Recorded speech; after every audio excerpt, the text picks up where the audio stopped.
Hello and welcome back to an emergency fan behavior and F1 podcast episode. I am Zoe and I am here with Hannah. Guys, what a day. What a day. What a day. What a day. What a day. It has been something else, I tell you what. We are both sat here. If you're not watching us on YouTube, I'm in my Daniel Ricciardo Red Bull jersey. Hannah's in her Enchante merch. We are here to break down the crazy news that Daniel Ricciardo will be back in F1 starting next week. Can you believe at the Hungary Grand Prix? Crazy. Okay, we're going to get into everything. We're going to start from the beginning. We're going to break down every single aspect of this storyline, start to finish. But before we get into all of that, let's just go through our emotions this morning. Okay. So there was the initial tweet that came out that said, from a Dutch journalist, that said, Nyck de Vries has been let go of AlphaTauri, effective immediately. Daniel Ricciardo set to replace him. What did you think when you first saw the tweet? I think it's one of those, like, in the pop culture world, which we're both very into, I don't trust something until People or E! News reports it. Right. And in this scenario, not that the tweet I saw wasn't a credible source, but it was kind of like until ESPN or F1 or someone that you trust, like, you know, who's really reliable on Twitter, that like someone could confirm that this person is reliable. I was just kind of like, well, I don't know why someone would tweet that if it wasn't true, but also big question mark. Right. I completely agree. I think F1 is very similar to pop culture in that sense, that there's always rumors swirling around and it's very hard to know what's fact, what's fiction, especially if you've gone through just like one season of F1 as a fan. You very quickly realize that so much of what gets reported on is not true. Correct. And even last year, the silly season stuff, the amount of stories we were getting about this person's going to get this seat or that person's going to get this seat or just whatever. Well, in the theorizing, it's almost like, you know, the Swifties, you know, when a new album's coming out or when they're like, oh, this must be the name of the next album. It's this like person finding Easter eggs where there aren't any. And you're just kind of, you get wrapped up twisting words about like, what did this principal say that maybe means this, whatever. But the one thing that did kind of make me think, this is maybe more than just a rumor, was the fact that the journalist himself was Dutch, is Dutch. Right. So I thought, okay, if Dutch media is starting to report on this, that's different than just, I don't know, Joe Schmo, who is doesn't have as much of an inside track. I also thought it could mean that he's only going to take the seat for Hungary. Yes. And I was like, well, maybe Liam's coming in, but he has a conflict. Like, for whatever reason, he was temporarily filling the seat for just the race. Yes. Yes. Not the case. And then it starts coming out more, you know, more people are tweeting about it. More journalists are reporting on it. And for me, it was Chris Medland, who tweeted about that he was hearing from sources that Nyck was going to be replaced by Daniel Ricciardo. That made me think, oh shit, I think this is real. This is actually happening. Yes. And he's the journalist who's in Drive to Survive, or was like season 1. Okay. That's who I thought it was. He works for, I believe, the Racer, I think is what it's called. I could be wrong about. Yeah. I know he's more significant than the Drive to Survive cameo. I just want he was he was the guy that asked, or that Gunter told that he'd fuck the paddock for 2 points. That's so true. Depending on who you ask. Yeah. So, that was a great moment. Shout out to him for getting that. Absolutely. That classic line moment. So what did you feel once it was confirmation Daniel's back in F1? A lot of feelings. I think confusion, one, because, you know, there's the part of like when he first, which I know we'll get into later, but when he first was leaving McLaren, I know, like, as fans and as just like the community of F1 fans, Danny Ric fans, etc., was following that news, the mental health, like the potential effect on his well-being and how it was handled, which I would, and we'll get into this too, is very, you know, the way the Nyck thing is being handled is quite similar, and that's not lost on us. But I kind of, a part of me worried that he's not mentally ready, but like also felt, and I don't know, right? I'm just like riffing here, but but he felt like this was sort of the last like full open, very clear opportunity. And if he didn't take it, but it's also just weird because he's been so adamant that he can't race this year. And so it's just interesting. Like, these are the times that I wish I was a fly on the wall in the rooms to understand what the conversation is. And, and, you know, I think there's also when you have to, like, when you're a public facing person, like, well, all these guys, but like a Christian Horner, for example, right. To just like, I feel like there's a way to dodge questions, like as a media trained person, without like vehemently denying what's happening. And so at a certain point, you kind of go, like, obviously nothing until the ink is dry, you can't say anything. I totally get that. Yeah. But to just be like, this isn't happening. Right. And then it's like, LOL, JK kidding. It's just weird. And I get it. Like, I understand why that has to happen. But part of me is just like, I wish you would just say, there's no plans for that at this time, or, you know, right. I don't know. He did say that. I think a lot of his questions were specifically about Checo. Oh, and so he not said taking there's Checo's no plan seat. for Daniel to take Checo's That's fair. seat. That's fair. Which is kind of another way of him, you know, being able to get out. And most people, like Franz Toast, when asked about the Nyck de Vries thing, you know, what's going to happen, he basically said, like, Nyck decides what happens with his seat. Like, if he performs, he gets the seat. If not, he doesn't. You know, so there were people sort of saying stuff without saying stuff. Yeah, and that sentence to me just makes me think of like when your parents are like, I'm not angry, I'm just disappointed. You know, like the same level of like pressure and like inward reflection that comes from that. Well, it's Nick's choice. It's like, well, okay. Yes, exactly. No pressure. Yeah, it was. I definitely felt, of course, as a Danny, and we should, I mean, anyone who listens to this podcast, I think, knows our stance on Daniel Ricciardo, but just in case people don't know that, we're very big Daniel Ricciardo fans. Big fans. I mean, arguably some of the biggest.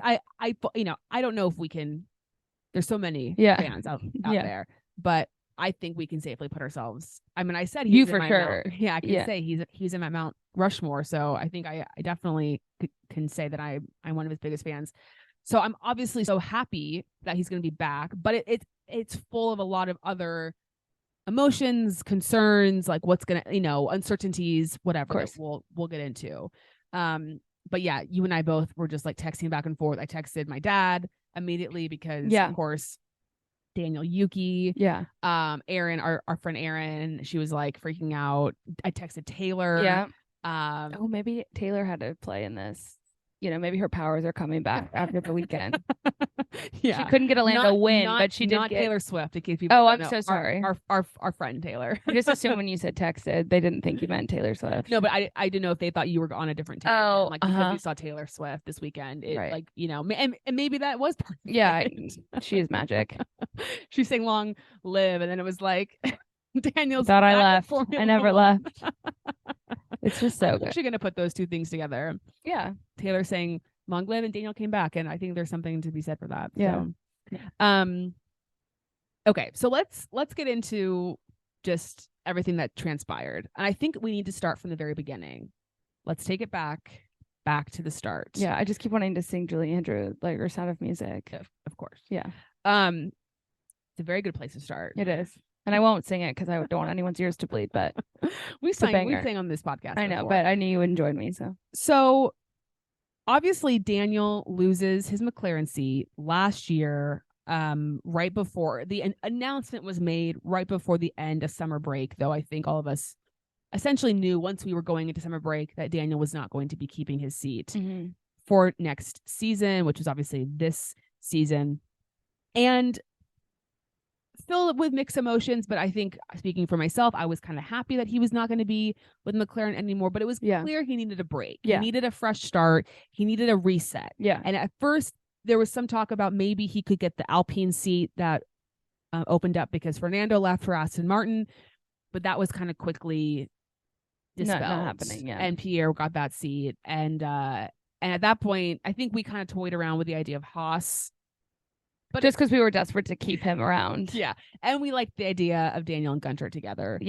But he made it very clear he needed a break. He needed a fresh start. He needed just like a reset. He was not well. He needed to miss it, you know? Yes. But he also just like wasn't well physically. For sure. He wasn't well mentally. There was been talk about, you know, he had lost a bunch of weight. And he just didn't seem. I mean, I keep thinking back to, I think about that interview he did after Coda. That was probably the like most.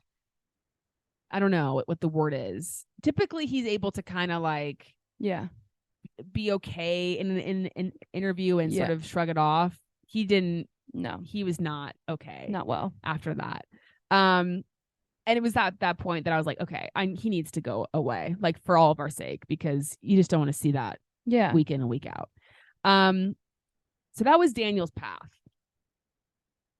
Then you have, when this is all kind of transpiring, Monza 2022, September, Alex Albon gets appendicitis. Now, the Williams last year, for those who maybe weren't around as fans last year, was not a very good car, like worse than it is now.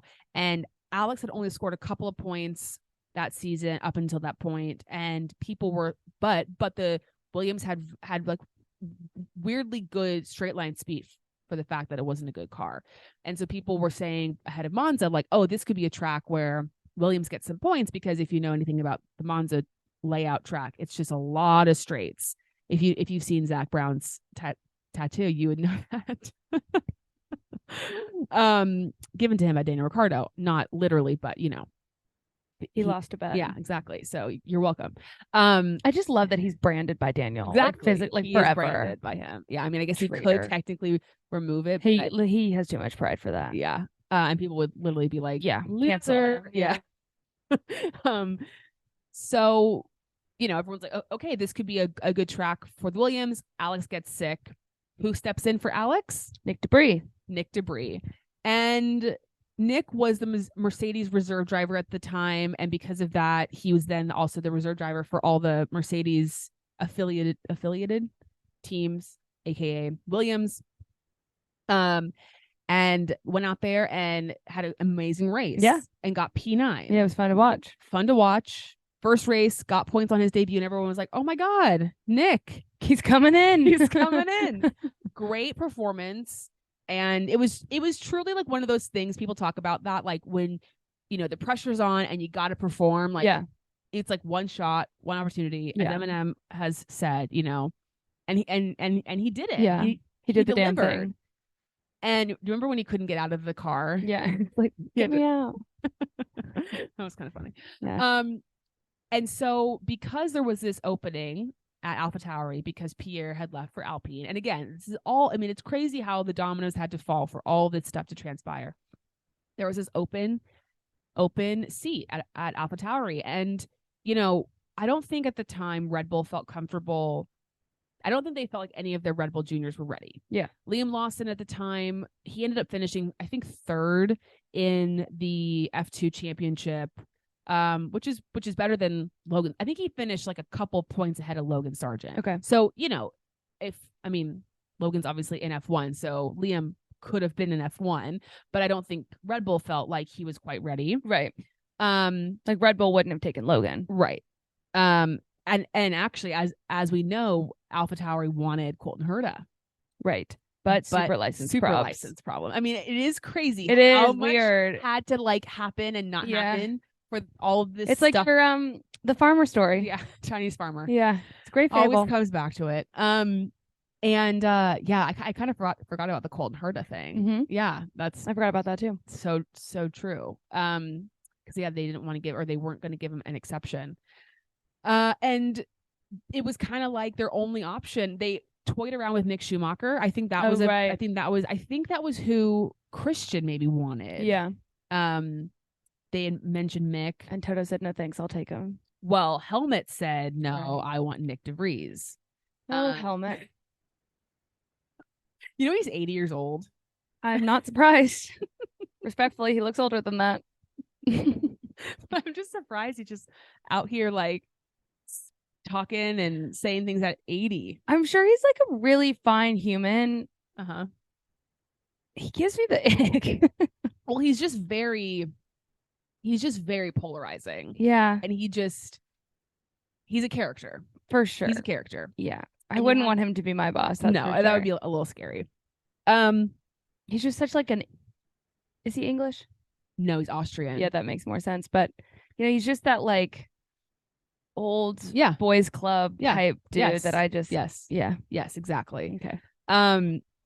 And so they decide, and I think part of it was they felt like, there's this guy, Nyck de Vries, who is, I think probably at the time he was 27, had won F2 before, had won Formula E, an experienced driver, was a reserve driver for a number of years, like had racing experience, not in F1 necessarily, but like was supposed to come in and be just like a steady hand, just like be a good competitor against Yuki and not create the incidents or the problems that a rookie maybe would create.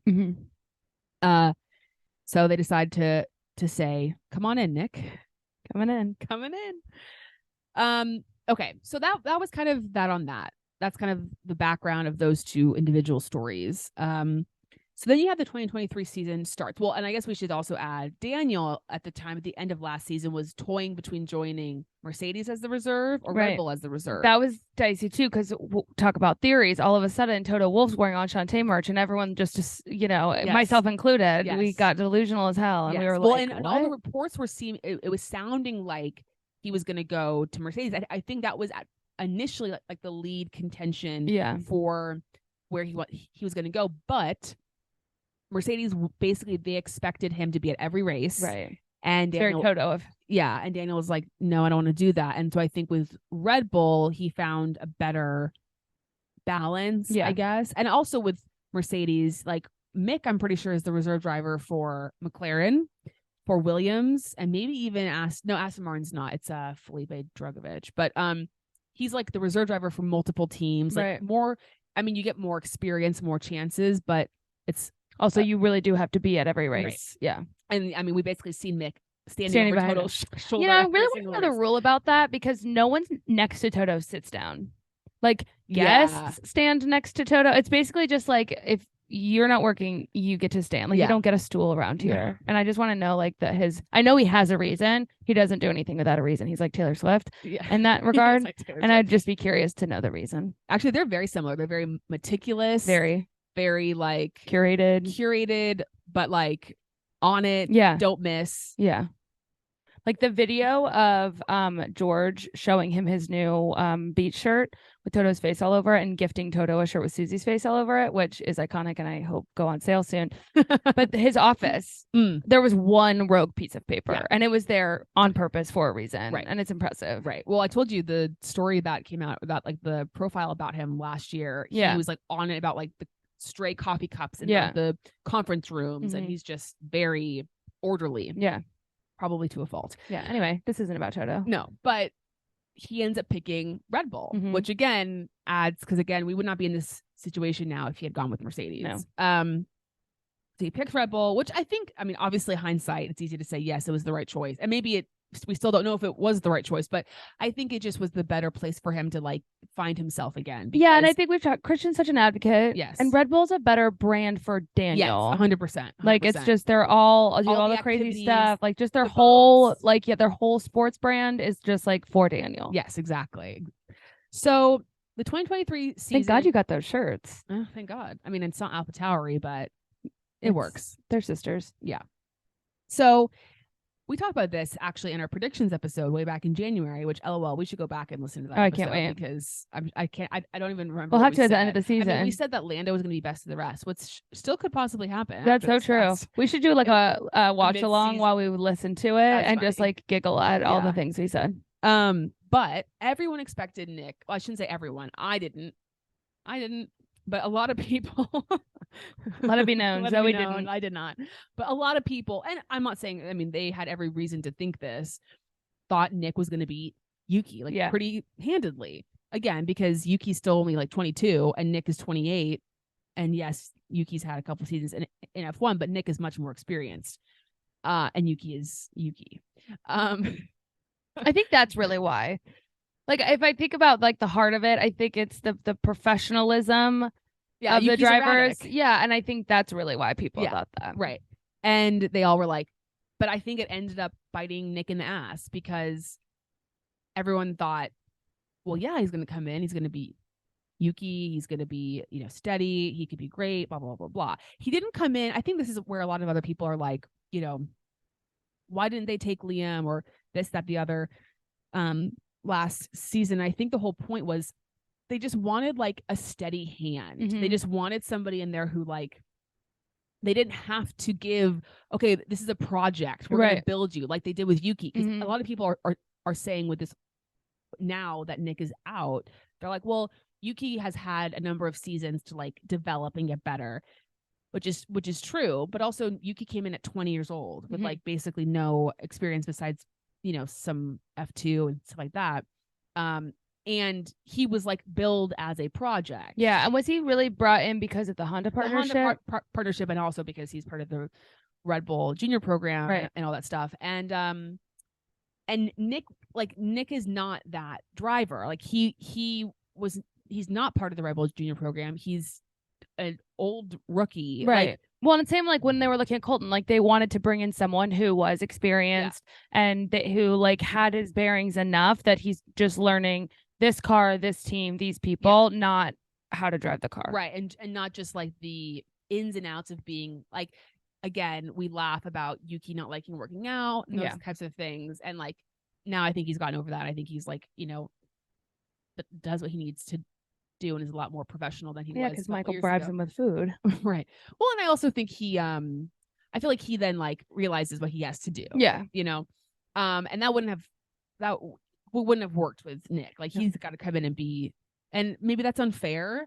But that was what was on the job application. Right. Like that's what they were looking for. Exactly. So yes, I agree that it's harsh and maybe seems unfair, but when you are looking for something and you don't receive it, I get it. It's like so hard because it's a human being that we all, we follow a lot of us don't just follow the sport. We follow the drivers. Right. And so it's hard because they're treating a human being maybe unfairly, but they're just running the business and they didn't get what they bought. Yes, exactly. Which sucks. Right.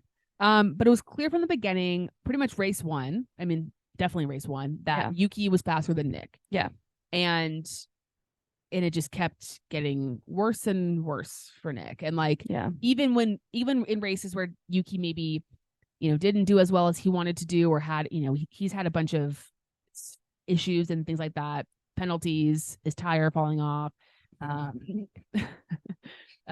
penalty that he had with Joe, where he looked like he was about to die afterwards, sitting Nyck was still like worse. Like that's the thing. It's like even with like Yuki, you could point to like a number of things. You'd be like, oh, that sucked for him. And it's like Nyck is still back. It's like still was not as good, and so it's just like, oh shit, this is not going so well for him. What's interesting though to me is like he did have that crash. I do think it was Baku and maybe somewhere else, but I don't feel like he wasn't again, Nicholas Latifi, Nikita Mazepin. Now I know it's a different story because those two guys came in with money and were like basically paid. I mean, they both were pay drivers, but it wasn't, I feel like it's one story when you replace a driver mid-season because they're causing you so much damage and financial damage. I don't feel like Nyck was really doing that. He just was slow. Yeah, agreed. So it's kind of an interesting way to like, it's harder to justify, I think, when that was the whole thing with Mick last year with Haas. They were like, this is costing me so much money. You're too expensive. Yeah. We're paying your salary and your damages. Right. And we can't afford this. Yeah. And I don't feel like that was the case with Nyck this year. But then at the same time that all this is happening, Daniel is, of course, in his third driver role at Red Bull. And initially, out of the gate, he made it clear that he wanted to come back, but he was pretty adamant that he didn't want to be on a team that wasn't fighting for podiums and for wins. And he was pretty clear about that. Yeah. Like, I want to come back, but I know I want to come back like in the right way, in a specific way. And I don't just want to be like fighting for P10. I think he even did an interview saying that. But then as the months went by, he kind of started to like change his tune a little bit and just become a little bit more, I don't know, flexible, I guess, with his thoughts for the upcoming season. Okay, so then I'm trying to think, when did it become clear that Nyck was going to be replaced? Like, when was it pretty much like, okay, this is over for Nyck? I mean, I think like anecdotally, we've been talking about it for I a long know. time, but I don't really remember the line in the sand. Like, I don't know. I I'm mean, trying it to seems even like remember. this last weekend would have been his like deadline. I know, but I feel like there was one race where it was just like, yikes.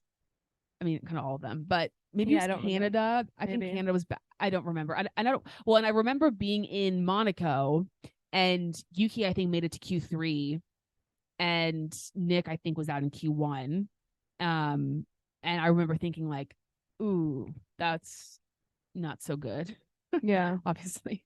But and then, you know, Helmut basically gave Nyck an ultimatum, Yeah. which he didn't even follow through with. But he basically gave him 4 races. So it was Austria, Silverstone, Hungary, and Spa, which I guess he was like, 2's enough. Goodbye. To show his stuff, because like I guess those 4 tracks are tracks he's familiar with because of racing in the past. Oh, interesting. And I guess the other tracks he hadn't really ever raced on, or didn't race on as much, and so he wasn't as accustomed to them. And I think he felt like, okay, well, these are tracks pretty well. Silverstone, Hungary, Spa, like give it a shot on the ones you're familiar with, and let us see that you're worth keeping around. But it was just clear this is not working out. And then all the reports come out about, okay, well, who's going to replace him? And a lot of course, Daniel's brought up, but he, as you said, made it clear, like, I don't want to race in 2023. I want to race in 2024. And actually, I had pulled up some quotes from, because I always trust ESPN when it comes to Daniel Ricciardo, because I think it comes straight from his mouth. This article came out in June. So it said, sources told ESPN last month, which would have been May, that reports suggesting he would replace the out-of-form Nyck de Vries this season were wide off the mark, with Ricciardo enjoying his time away from the day-to-day of F1. So kind of a quick shift. And a lot of people thought it would be Liam Lawson that would take his, and that's kind of what the rumors were, that Liam would replace Daniel, or would replace Nyck if they made a mid-season swap. And then Daniel's also taking on all these other responsibilities, like the grandstand show with Will Arnett. Like, oh, right.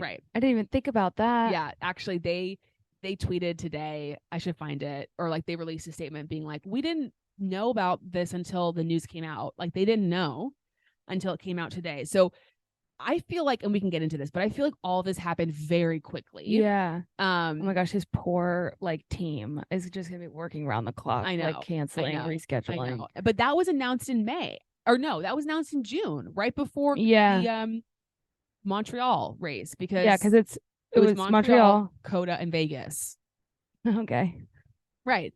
So again, it was like, okay, there was no intention at that time for him to be back in F1, which is interesting.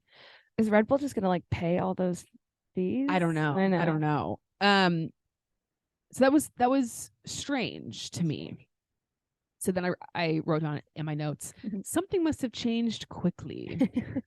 Correct. I would agree. So Nyck keeps underperforming, and he underperformed.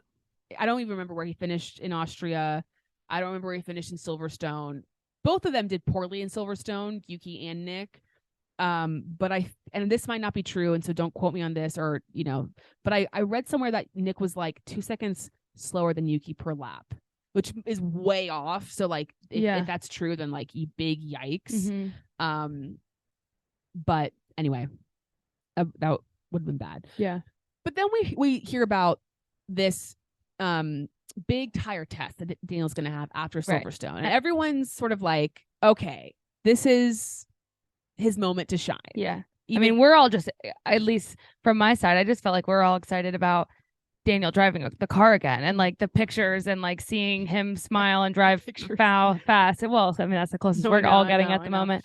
But yeah, I mean, I think it was the both like, okay, well, let's see, like, because I think we all felt that it was the car and the mindset, not the driver last year. Yes. Like it was he just could not get comfortable with the McLaren. The McLaren was being better suited to Lando. Yep. And he also was just like morale was low. And so I think we've also just like, as fans of his, we're just want redemption on his behalf, even if it's just during a tire test, to just do well and like be bragged about and be back in a rocket ship. Well, and also, as the months have gone on since Daniel's been back at Red Bull, Christian Horner, there has been some articles that have come out about Daniel's like sim work. Mm-hmm. And I guess when he first got in the sim back in maybe it was November, December, right when he got with Red Bull, it was like bad.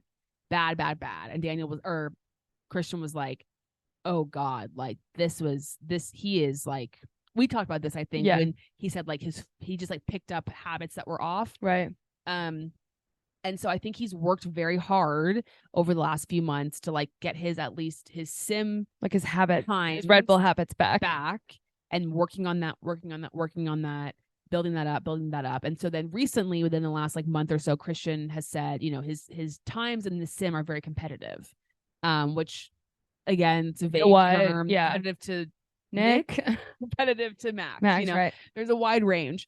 The one thing I do, and we can get into this later too, but like all this is done on a Red Bull, like the Red Bull sim, the Red Bull car, and it's like that's not what he's going to be driving. But so I'm curious to see how that transfers. But I sort of think that's in his favor a little bit because, but it's like the McLaren thing. It's like, won't he be okay? And please, because this is one of the things that I am not up to speed on. Yeah, but won't the AlphaTauri car next year basically be what the Red Bull is now? Well, it will take as close parts of it, and like it will be. It's gonna kind of be when Racing Point basically copied the Mercedes. Oh, sure. It's gonna be like that. Like it's gonna be. So they're gonna be a white Red Bull. Exactly. Okay. But that's not what the car he's driving now. No, of course, and I get that. But I also, I guess for me, when I say I think it's in his favor, it's like he can show like Christian loves Daniel. Yes. I think Christian is always going to fight for Daniel. Yes. Helmut, be here in 2024. It's hard to know. I'm kidding. I wish nothing but health and happiness for him and his family. And so I think it's like if he's going out there and proving himself in the Red Bull, it's very clear that it's not the car. Right. Now, that doesn't change a driver from having good days, bad days. Yeah, of course. I mean, Alex Albon is whipping the Williams around. Yes. I'm sure Daniel can do something interesting in AlphaTauri. Maybe he can't. I don't know. It's hard to tell. But I do think that there's something to be said for like, he did really well today. Yes. And yeah. Yes. So today, as we're recording this, was his tire test. And so, leading up to the tire test, everyone kind of knows it's a big deal. What times are and I mean we cannot, and we'll get into this a lot more, as we go on, but the Checo of it all, because that's and Red Bull has not said anything suggesting that they're thinking about replacing Checo, that Checo's job is on the line. None of that. But it's an unspoken thing that everyone's like, he's vulnerable. Yeah. Whether or not his seat's up for grabs is whatever, but it's clear. Yeah, he might get voted off the island. He is vulnerable, whether that's this year, next year. Right. His time is vulnerable. And so there's also this whole, I mean, it really doesn't help that the last 5 races Checo has, or at least last 5 qualifyings, he has not done well. And so there's just this natural comparison that gets put in place. Sure. Because everyone's going to say, well, how's Daniel's time compared to Checo? Yeah. How's he performing compared to Checo? So, but it was interesting because there was an article again that came out, I think it was Monday, prior to the testing, from our good friends at ESPN, and basically talking about how he, Daniel knows that it's a big deal, this tire test, and he knows it's more than just a tire test and blah, blah, blah, blah, blah. But there was a quote, or not a quote, but a part of it that said, not only has he found the time away from racing refreshing mentally, but Ricciardo also has commercial obligations in 2023 that would be difficult to get out of. Mm-hmm. So, a la grandstand. Well, yeah, and basically saying like he's happy not racing, and he has stuff that he has to do that he can't get out of. But there was also reports that came out from Silverstone this past week, and interviews and things that Daniel did, where he basically was like, I'm ready. Like, I've had my break. I'm done. Like, I'm ready to get back in the car. I feel good about this. Like, I want to race. Like, seeming like I'm okay. Like, not saying I'm ready to race right now, but he was making it clear that like I've had the break I needed. He's ready. Have. Yeah. Yes. And so that was interesting, I guess. That is interesting. Okay, so cut to this morning when we wake up It all kicked off this morning. So obviously, as you mentioned earlier, the Dutch journalists and Dutch news were the first to kind of report on this Nyck de Vries stuff. And then it was so strange because the official announcement was AlphaTauri and F1 saying Daniel's back. Nothing about Nyck de Vries leaving the team. Know. So weird. Yeah. I don't understand. I don't get it. It's very weird. No one has said anything about Nyck leaving the team. It's only ever been about Daniel coming back. Yeah, well, like the team had, like, I mean, the only places that I saw, well, Nyck's leaving is from Twitter or from like news articles. Yes. Everything else, yeah. Like, I think there was like a line in like the press release about Nyck, but like there's been, I mean, you would think that like the Daniel situation last year with McLaren, like you would give the driver the chance. And maybe Nyck doesn't want to do it, but you give them the chance to be like, to do a hostage video on a blank wall. Those are so awful. I do wonder too, like if what do I wonder? Oh no. Nyck messaged trying to say that he's left the team. Wow, that's so amazing. Lost it. Yeah, okay. that's so interesting. Okay. And even if Nyck doesn't want to do the scary hostage video by the blank wall, it's weird that AlphaTauri didn't post like, you know, we're leaving. Yes, I just remembered. Yeah, go for it. I wonder, because we weren't around as fans, but we were watching Drive to Survive. I wonder how they handled this, like when the swaps kept happening. Oh, the Pierre and Alex. Yeah, and like if they were like issued a statement or anything like that. That was literally it. It wasn't important. Yeah, no, I'm sorry I interrupted you. That's a great question. No, it's okay. It just seems weird. Like Nyck hasn't posted anything again as of the time of recording. Yeah, Nyck has not posted anything on which I'm not surprised Instagram. by. I am. I'm shocked. Well, he might be too. Do you know what I mean? Yes, and I think he was like. I think it was a quick. I mean, if he thought he had 4 races and he doesn't even get one of those 4 races, he's at 2. Oh, right. Because it was 2. He doesn't. Yeah. The 2 last ones, but I don't know. It just seems a little bit strange to me. Yeah, like that. Like nothing was said by Nyck, and that sucks. It does suck, and I think it's less weird that Nyck hasn't said anything yet. I think it's really not cool that AlphaTauri hasn't, and Red Bull as a whole hasn't said anything. We can get it into this now, but like as you mentioned, you know, as Daniel Ricciardo fans, like the way that Daniel's exit was handled last season was tough for us, and we said this from the beginning. Like we recognize all of this is business. Yeah. It's a job, right? If someone's not performing, you get removed from your job. We understand that. It's often just like how things are handled. And again, we understand too, like so a lot has to happen undercover and quiet. And you can't, you do have to lie sometimes. Oh, 100%. Or whatever. And it can come back to bite you in the ass, but like you can't just be fully transparent. Of course. But with Nyck, it is really difficult that he only had 10 races to prove himself. First time being an F1 as a full-time driver. He doesn't have, as we mentioned before, like Daniel, even with the McLaren struggles, he at least had the 10 years previous of winning races, of being on podiums, of contending for, you know, high places in the standings. That he could look back on and be like, well, I wasn't a shit driver. Right. Like, and Nyck doesn't have that. Right. And so it's ruthless. I mean, it's hard. It just is a ruthless business and job. And I get it from a, like, I guess a business decision, because there's nothing to lose by putting someone like Daniel Ricciardo in the seat. Right. And you get a better marketing person. You get a better benchmark for Yuki, because it's like, is Yuki doing, like, is he doing the best he can? Like, right, where is the car actually? Because right now the AlphaTauri is at the they're P10 in the constructors, and you know, it's like Pierre was better than Yuki last year, so it's like, is that car actually a little bit better than it's showing? And we obviously know too, like Yuki's probably had some bad luck and probably should have more points than he has. So I think it will be a better benchmark for like Yuki's success for sure. And again, like we said, it's a little bit of turning up the heat on Checo, being like, we have this guy here, like if you're not performing, look who's waiting. So I have 2 questions now that you just made me think of. Please. One, What does Michael Italiano do? He's working with Yuki. Okay, and do we know who Daniel's? No. Okay. Someone said he should bring in Angela.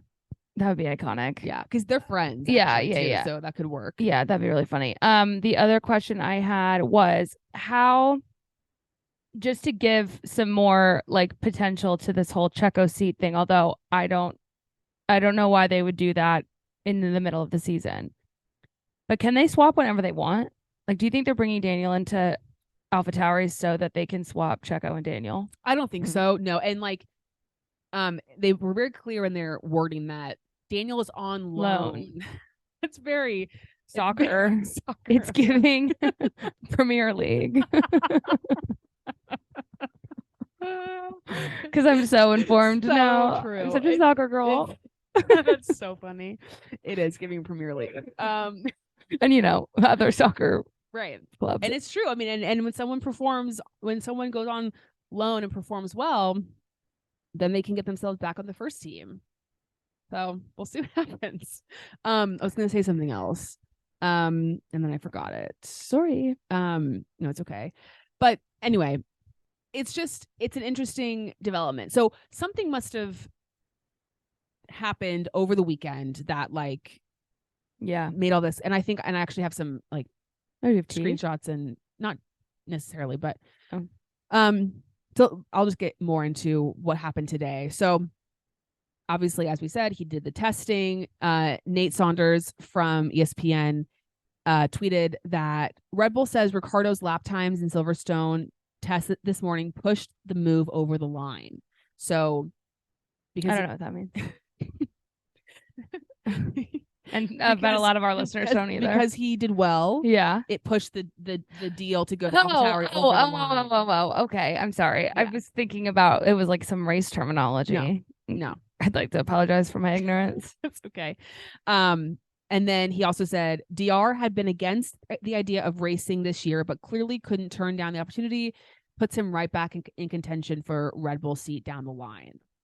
And then it came out, and this is still a little bit debatable, or people are there's a couple different things I've seen on this. So Lawrence Barado, I don't know if I'm saying his name right, but he works for F1 TV, I'm pretty sure, or he's like an F1 journalist.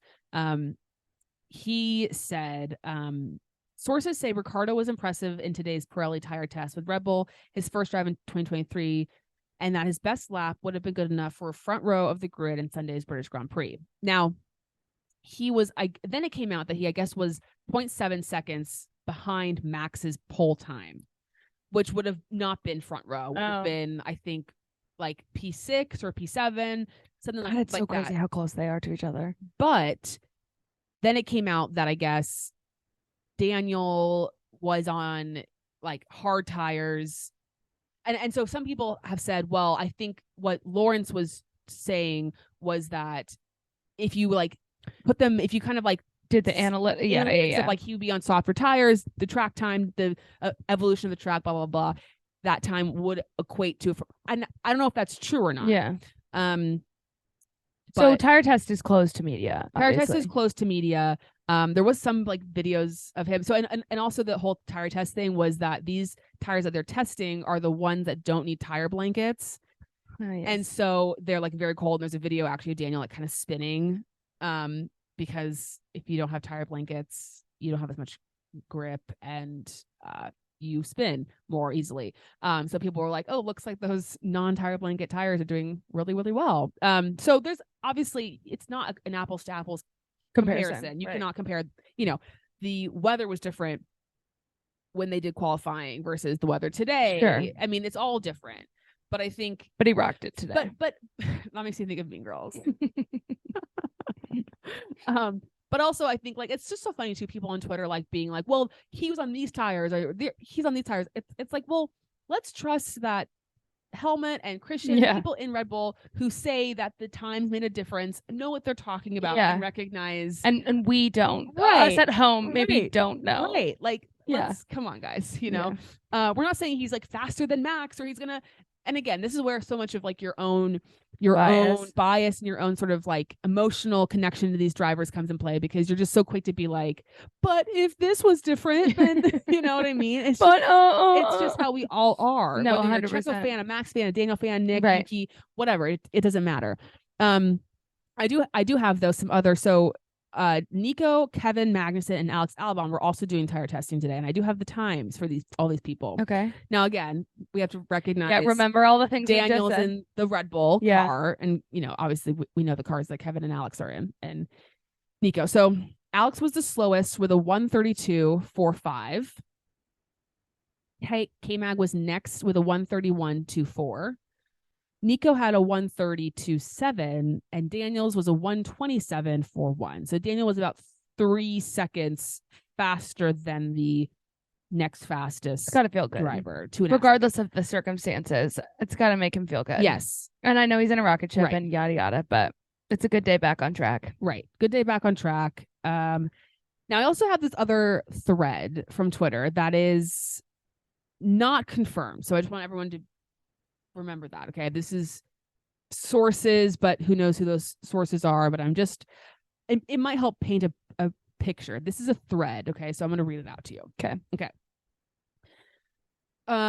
Originally, Daniel wanted to join AlphaTauri in 2024 so he could get a full preseason under his belt and a race car that is going to have a closer collaboration with Red Bull, which should drastically improve their performance. We've said this, and that makes sense, right? Yeah, for sure. Wanting the preseason, wanting the time before you race with the car, it makes sense.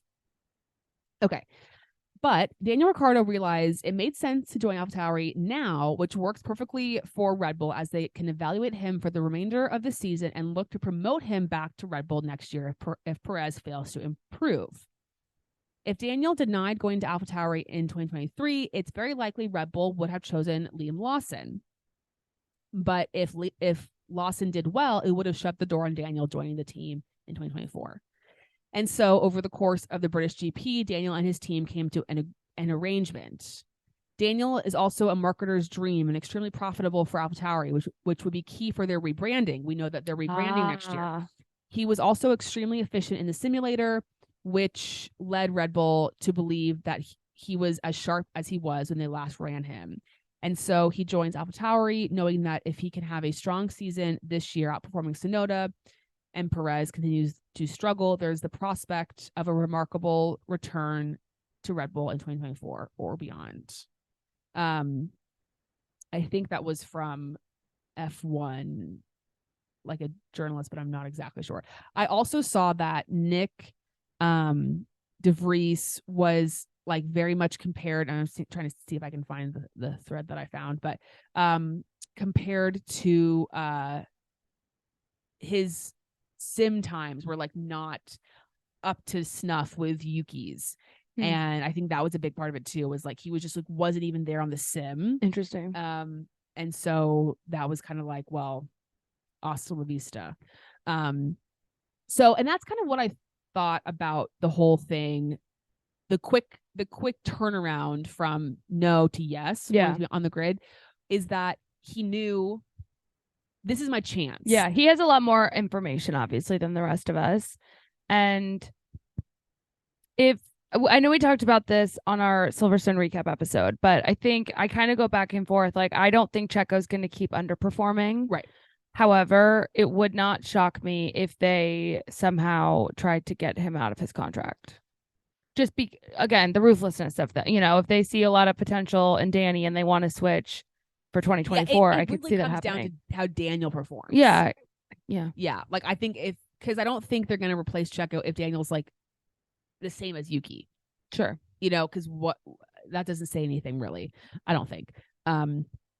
But I also I think the point about Liam Lawson taking the seat, you know, is true. It's like if Liam takes that seat and he does very well, then the door's closed to Daniel. Like he kind of for a little while wanted his, have his cake and eat it too. Yeah. And like he can't really do that. Like you kind of need to take it when it's in front of you. And he did. And he did. And I also read too that I guess Helmut didn't want, I guess Liam's in contention for the Super Formula Championship this year, and he didn't want to he wanted him to continue on that progress of fighting for that championship. That's so nice. Also, given the fact that the AlphaTauri is so bad. And then they can decide, does Daniel do well, not do well? If he doesn't do well, Liam can come in next year. I also read too, and this is a rumor that this is a rumor, or that Yuki, I guess, is in Aston Martin's plans with the Honda partnership. Well, I know we talked about that recently, that because of the Honda thing that he could be, which the only reasonable solution to, or way that in my mind Yuki goes to Aston Martin is if Lance gets out. Well, I think people feel like it's going to be when Fernando's contract, it's going to be a Fernando. Oh, so it's not, is it 26 or something? 25, 26, yeah. Oh, okay. So not next year. So not next year. And so what Yuki and Lance, guys, this is really... But at least we'll get at least half a season of Danny and Yuki. I think will sustain us for at least 2 years. I mean, the content that's about to come out is going to be absolutely bonkers. Right. So JPEGs. It makes sense, because if Daniel doesn't do well, then Liam can come in place of Daniel. If Daniel does very well, then you can evaluate him against Checo. If let's say Checo does okay and Daniel does well, then maybe you keep Daniel and Yuki for the following year. Mm-hmm. And then when Checo's contract comes up, then you make a decision. Right. You bring in Liam. There's a lot of it's more Chinese farmer too, because we've talked about this. If Liam comes in now and he has a similar situation to Nyck, and he gets ousted by the end of the season, then he also may have a backslide in his career with how young he is, and that sucks. And I think it warms my heart to hear that Helmut is considering that. Although I do think there's a lot more weight in the AlphaTauri rebrand with Daniel Ricciardo at the helm than Liam's future championship potential. But it's nice to hear regardless. Yes. I'm trying to see if I can find this tweet. This whole day has been so overwhelming. It's been so overwhelming. When you just your thumbs aren't fast enough to get the message out. Yes. All day. Yes. Oh, okay. I found the thread. Okay, so this is another unreliable sourced thread, but I'll share it anyway. So decision to sack de Vries done earlier than expected after sim data comparisons between Daniel, Yuki, and Nyck.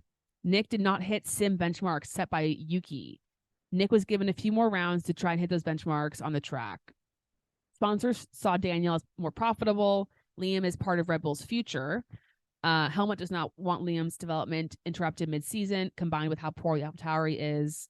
Depending on Daniel's performance post-Hungary, Liam will be given the seat in 2024 or found another seat a la Albon.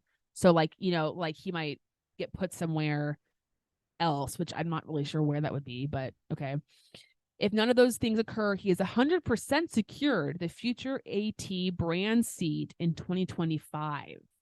Which, okay. Red Bull is very sure that Honda wants to take Yuki with them to Aston Martin, hence why he is seemingly not part of the Red Bull seat plans.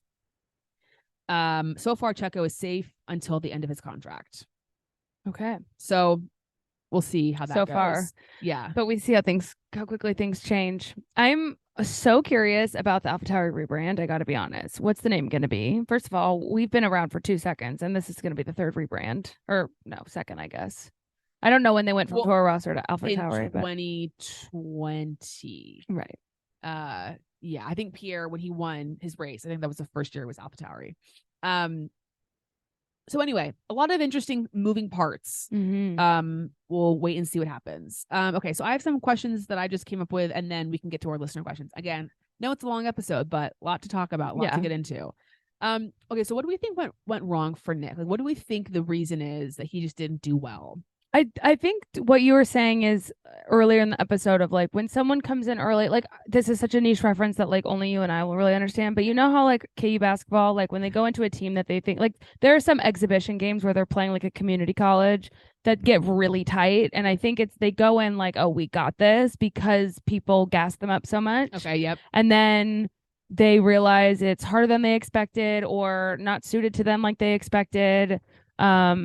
This in the same way, when Daniel didn't do well at McLaren, it's not Daniel as a driver. I mean, and maybe it was, but I also think a lot of it had to do with the car. I'm not familiar with Nyck's career history, but I don't know if this was a new kind of setup for him to be Yes. driving, and like he wasn't used to it and was still trying to get, his feet wet with the whole thing. And to me, 10 races doesn't seem like, even though he is a seasoned driver, which we talked about earlier, it's still a different series. It's a different car. It's different things to learn.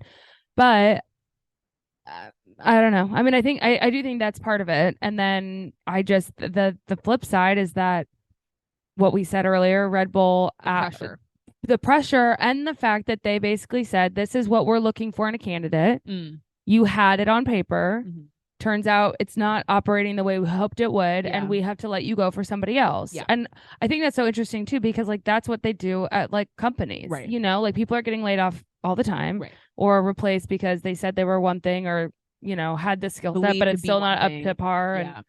And so I don't know. And I think part of it, I really think it's so much of this sport. I think way more than any of us really fully understand is confidence. Yeah.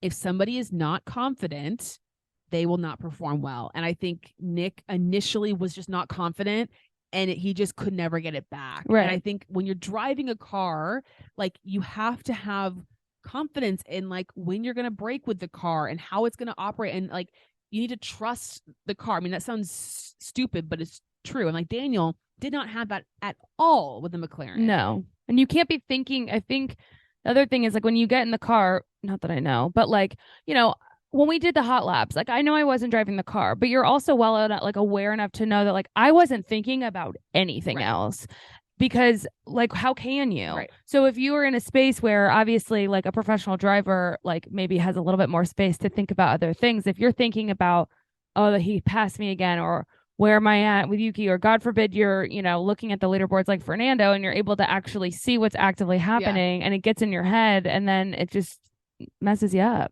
Yeah, I it's agree. A mental game. Totally. Okay, how do we think Daniel will do?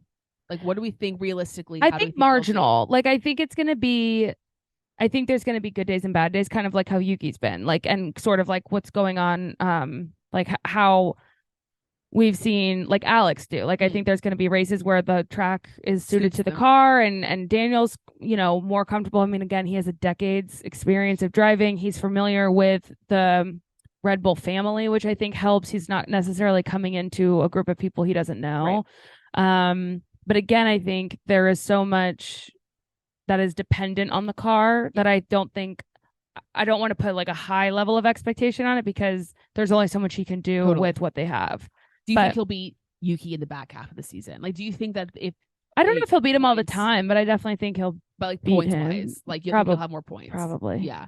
But maybe not by much. I know. Well, and again, I think it's probably the truth is that he might only score points a couple times. Right. Like if that even. I mean, so he might have like one more point than Yuki. Can you imagine going to the Hungary race this weekend? Like how excited those Danny Ric fans must be. We've gotten some messages from people being like, I'm going to Hungary, or there's quite a few that are going to Spa. Oh, fun. And they're like, so exciting. I can't wait. Yeah, I mean, I think again, just basing it off of what we know, and like, I think Yuki, well, I think he gets credit now, but I think prior to the season, I don't think he got enough credit. Mm-hmm. So I don't think he's like an easy person to beat. I don't think it's going to be like a cakewalk for Daniel. And he's been driving the car the whole season. You know what I mean? He's a lot more comfortable in the actual car. But I think he will do better than he did, just in terms of like getting to grips with the car than he did with the McLaren. Mm-hmm. I also think even if he doesn't necessarily beat Yuki, I think he'll be a lot closer to Yuki than he was with Lando in a lot of races. You know what I mean? Yes. Like, I think yes, and that I think will help mentally. Yeah. Yes. And I think that's the other thing too. It's like people have messaged me, like my whole issue, and I say issue, like the reason that it was such a struggle for me last year with Daniel was not that he was like not getting points or finishing P13. It was that he was finishing P13 and his teammate was finishing P7. Yeah. Like that's what was bad. Yeah. Because and he was just like so sad boy summer too. Because I know that like you are directly compared to your teammate. So if both Yuki and Daniel are finishing, P14, P15, it's like, okay, well the car, that's clearly an issue with the car. The car is bad. My problem is if Yuki's finishing P8 and Daniel's finishing P13. Right. Like that's when tough. I start to like, oh shit. Yeah. Now, obviously, I love Yuki and I want Yuki to do well too. So I'm not going to be like, I mean, allegiances lie with Daniel. Of course. But I also want Yuki to succeed too. I just can't believe you got the team of your dreams. Oh, my dad really got the team of his dreams. Yeah, he did. That's so exciting. Yeah. I mean, it's really exciting stuff. You guys. This weekend's gonna be And you know what I was thinking about too? I was just like thinking about Daniel and Yuki is great, but like we get to see Rick on the leaderboard again. Rick on the leaderboard, but also like Daniel's gonna be back with Lando. He's gonna be back. Yeah. He's gonna be back with Max. He's gonna be back with all of his friends. I know. I mean, and like you can say that about because he's friends with everybody. Like, no, I know, but I'm just so excited. We haven't even talked about Seb. Oh, I know. Oh man, that was so great, so good. And I couldn't tell. I think he must have known he was there, but it seems like when he brought the cup, he was like, "What are you doing here?" And I was like, "Yeah, I'd be shocked too if Seb just popped up with a coffee." Love. So sweet. But yeah, I'm so excited for because his JPEG account's gonna pop off. Like the press conferences, he'll be back with his friends on the couch. Oh, I'm just so excited. And I'm just thinking like everybody's gonna be so excited. Everyone genuinely, Lewis, Lance, Pierre, Nico Hulkenberg. Oh, he's and Daniel's gonna be off his rocker this weekend as well. Because he's just gonna make his presence known everywhere he goes. I know it is crazy that it's this weekend. Like, I mean, not this weekend. Next weekend. It's next weekend. Like that's what's so crazy. Oh, it's not this weekend. No, that's right. No. Shoot. That's okay. It is okay, of course. I'm gonna go back to my stress girl. Lifestyle. Yeah. Which it was nice to have. I do think it'll be better though than it was last year. Knock on wood. One can only hope. I mean, we'll see. And me, analyzing FP3, like, how do you do compared to, whatever. It's fine. I have a confession to make. Please. I can't stand watching practice. You don't like it? I just have a hard time, because I don't really understand so much of it, and we're not racing for anything. And I think it's hard because it's important for the drivers, but I feel like it's not a great indicator about what's to come. And so I have a hard time tracking it. I just throw it on in the background. Yeah, I do that too. While I'm working. I don't wake up to watch practice. No, some people do, and good on you. No, I know, but I don't do that. But if it's on at like 10 a.m., I'm working from home, I'll throw it on because the reason I do it is I like to just listen to like what the commentators are talking about, like the news. I also just love the sound of the car. Yeah, so it's I'm not like analyzing. I know. I just felt like I needed to be authentic to I think the there's people. A lot of people that don't like practice. Okay, let me get to some of your guys' question, comments, concerns. Hannah's, yours is the first one that popped up. Screaming, crying, and throwing up. That's exciting. We were screaming, crying, and throwing up. Okay, let's see. Oh, someone said, will there be a new intro video? Like, good thing they have a week, huh? Will he be in the intro? He's got to be. He's got to be. Got to be in the intro. I'm curious. I can't wait to see what he'll do. I know. I wonder if he'll do the T like George, or maybe he'll do like a ballerina spin or something. I know, and like, will he go in place of his? He'll look great in the uniform. Yeah, because it's the first three people that they show are all the rookies, Logan, Nick, and Oscar. So will he be at that point, or will he go somewhere else? Good question, that one. Yeah, we'll see. It seems like just for like the editors, for such a quick turnaround, it would be simplest just put him where Nick was. But I can understand why they wouldn't do that. Yeah, they probably will just have him do Nick's pose, whatever Nick's pose was. Well, that's right. Because remember when Pierre had to take, or Alex had to take the pictures for Pierre, they were basically like, stand like this, and we'll just put you where the previous subject was. Yes, like he's in a science experiment. I guess it kind of was for Red Bull. So that'll be fun. It'll also be fun to like Rick, the radio. It's just gonna be weird. Like I've just gotten used to him not being in F1. I know. I'm so excited. When do you think his Aperol Spritz collection's dropping? Well, he should do it now. Yeah, he should. Time is. And then I can't wait to see what he does for Coda. Oh, I'm just so gassed. I know. I'm watching a lot of Love Island, and I accidentally use British terms now. Mega. No, I don't use Mega because it's only for trash bags like Zach Brown. Do you think Daniel will retire when it's Lawson's time to take the seat in 2025? No. I think it all depends on what happens. Like, I think so much of it depends on, is he good enough to get in the Red Bull? I think if let's say he's decent in AlphaTauri, gets himself another year in AlphaTauri, but still is not up to snuff with Checo, and let's say maybe somebody else sneaks in there for that Red Bull seat when Checo's contract comes up, then I could see him saying, peace out. Yeah, like I did my, but I don't know. I think Christian's playing a long game here. I think they've got plans. His ultimate goal is obviously Daniel's ultimate goal is to get back to the Red Bull. So I think that's what he's going to be aiming for. But we will see. Oh, someone said, I just know that George Russell, has already removed Nyck and re-added Danny into the F1 group chat. You're right. Oh God. And I bet he didn't even say goodbye. I know, it sucks. You know what? I feel like George just created a whole new one. You think so? Well, because unless Daniel was in it, technically, is it just the 20 of them, or was he in it because he's technically a reserve driver? There probably is a group chat with the reserves as well because they have to know. I just love that George's the admin. Of course. I know. Someone said DTS producers might be the happiest of us all. That's what we were texting about that. I just can't wait. I could already see the scene in my head of he's just I'm back. Yes. You know? It's just you don't know what the episode's about to be about, but he just kind of sits down and he's puts on the hat. Big smile. Yeah.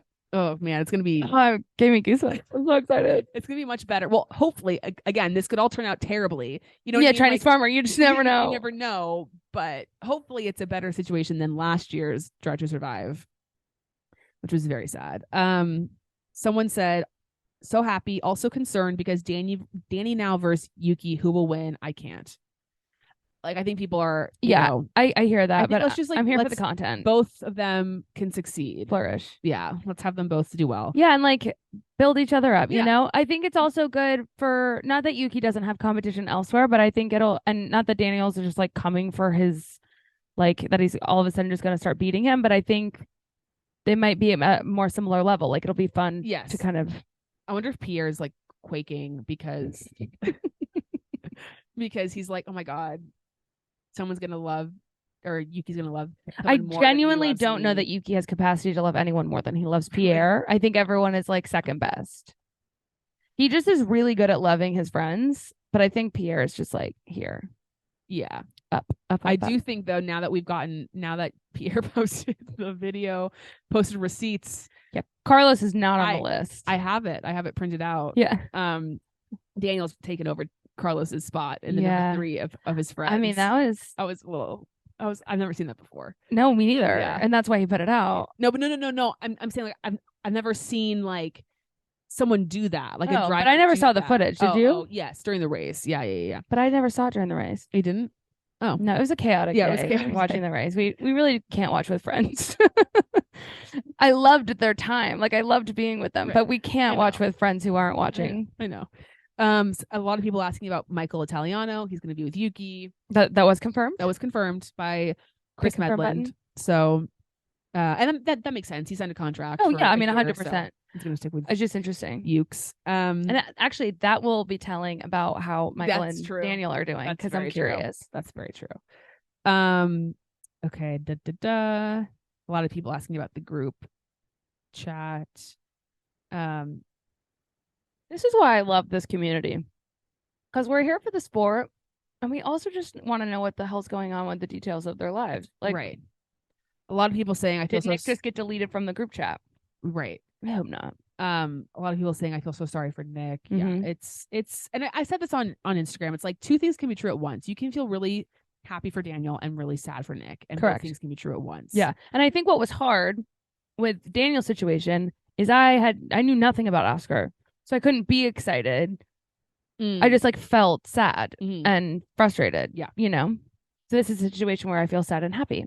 Someone said, your dream came true, Danny and Yuki. Cute. I know. I've already ordered an AlphaTauri bucket hat. Yeah, you did. It's going to be worth a lot of money too, because it's the last time it'll be AlphaTauri. I know. So I'll wear that for sure. People are asking what's his helmet going to be? I don't know. Probably just. Can I do a quick sidebar? Please. Since you said helmet, I thought livery and the Williams. Yeah, I'm cool. obsessed with it. Yeah, looks very, it's very so cool. beautiful. I know. Okay, continue. Someone said, how embarrassing is this for Nyck? I don't think it's embarrassing necessarily. I mean, this is not the first time that someone's been replaced. Yeah, it's not like it, this has been a conversation. I don't think there's a lot of surprise necessarily. Maybe it was quicker than he was expecting it. And maybe he thought he would be able to perform his way out of the problem. But I would assume more than embarrassment, he's just frustrated and disappointed with himself, which is sad. Frustrated and disappointed. What do you think of when Cinderella story? Yeah. Come on now. Someone said, I think this is Hunger Games between 3 drivers for 1 Red Bull seat. Who's the third driver? I'm guessing Yuki. Okay. I don't know. I would love to see Yuki drive the Red Bull just to see. I want everyone to drive the Red Bull. I'm curious. Like I am curious, and like literally that could never happen, but that should be a charity event. That should be the charity event. Is everyone? People would pay big money to see all their favorite drivers drive a rocket ship.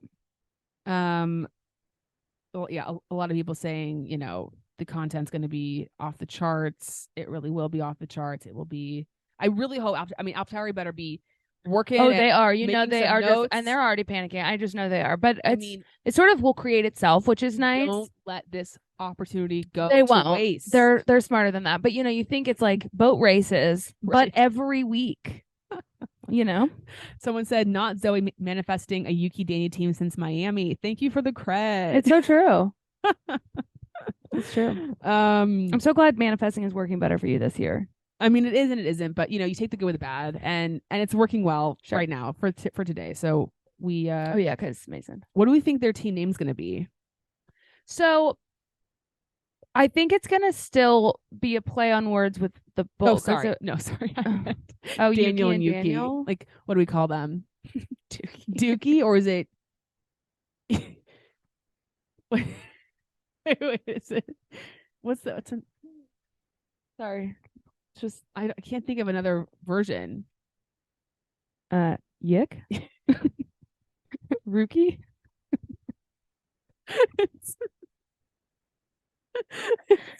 It's so weird. It can't be Dookie.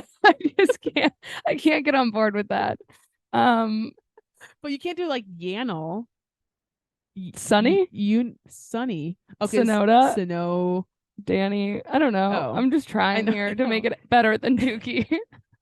But it would be TSU and then Y. Sucardo. Okay. I don't hate that one as much as I did the first time you said it. Sicardo? It's not great. No. I like Sunny the best. Wait, Sunny. Okay. Yeah. I mean, it doesn't really. How do you spell Sonoda? TSU. Yeah. TSU and then Y. I know, but I'm saying it's the last and first. No. Yeah, I know, but it's better than Dookie. I mean, I kind of like Dookie. It's kind of cute. No, it's not. It's poop, so. Zoe. Exactly, which fits them perfectly. Poop. Do we know them? Hello. This is the man that talked about his scrotum on Driver's Side, and the man that talked about his poo. I've never heard you say the word scrotum before. They're yeah. Can we move on? A match made in heaven. Does it make you uncomfortable? Well, okay. I'm trying to find if there's any. There's just a lot of people being very. Are you a Rick fan? Yeah. Thank you for joining. So glad you're here. You must be new. Welcome to the fam. And then a lot of people being like, you guys are going to get to see them in Austin, and he's going to get to race in Vegas. His dream fulfilled. That was a good TikTok that they did. That it was announced. Yeah. I mean, you know which one I mean. But yes. For those who haven't seen it, was it Las Vegas that put it out? Yeah. So they basically took the drivers' reactions to finding out they were going to race in Vegas, but made it about Daniel coming back. Yeah. It was cute.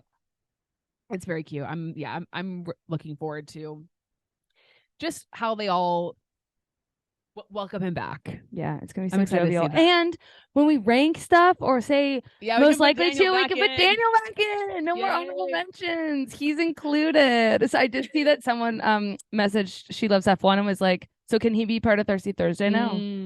Important question. And I hope she said yes. Are we going to feel a need? Because, you know, Hannah and I kind of decided that with Austin, we were going to go to the qualifying and the sprint race, that we were going to watch the actual race, like somewhere else, like not actually go to the track on race day. Unless we're being hosted.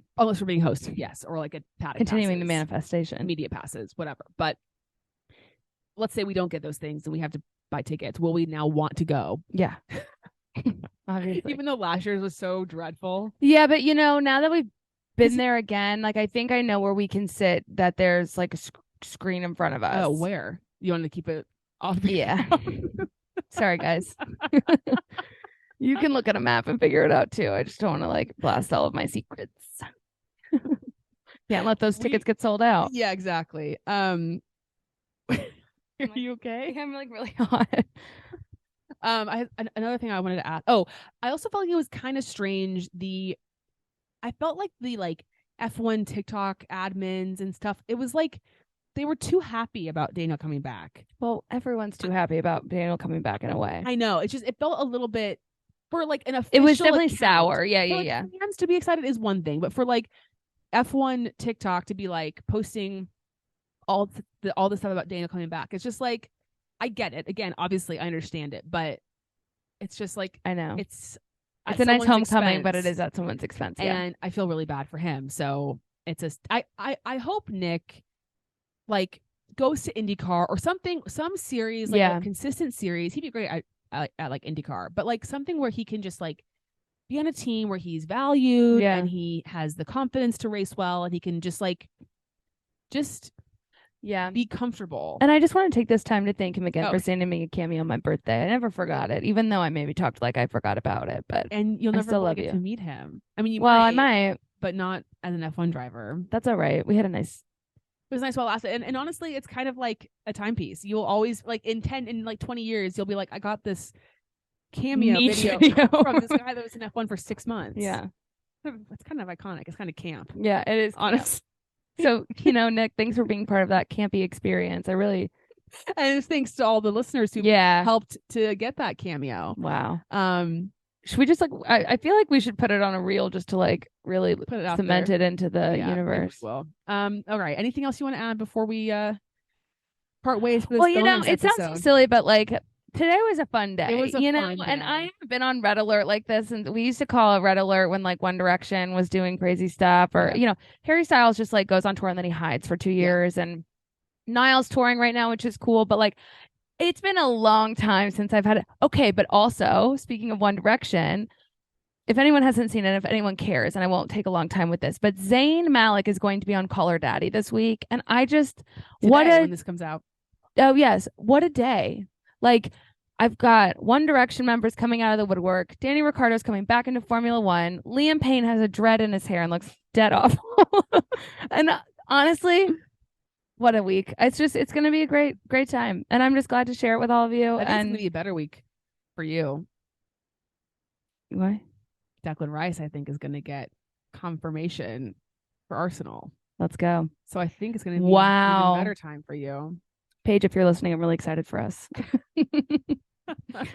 Oh, wow. Happy days for you guys. Happy days for us. We still love you. Mm-hmm. We're supporting you. Mm-hmm. I'm sorry that they used Taylor's song Red as blasphemy. It's okay. I'm thinking about you always. Thank you. Long live. Long live. It's because of long live, you guys. You got Danny Ric back on the grid. Yeah. So Daniel, just in case you're listening to this, like we're so happy for you. We're so excited for you. You're just so amazing and wonderful. And just remember that you know, in the car and things are tough. And if you need any Enchante brand ambassadors, we're here. We love your stuff. Big fans of your work. Big fans.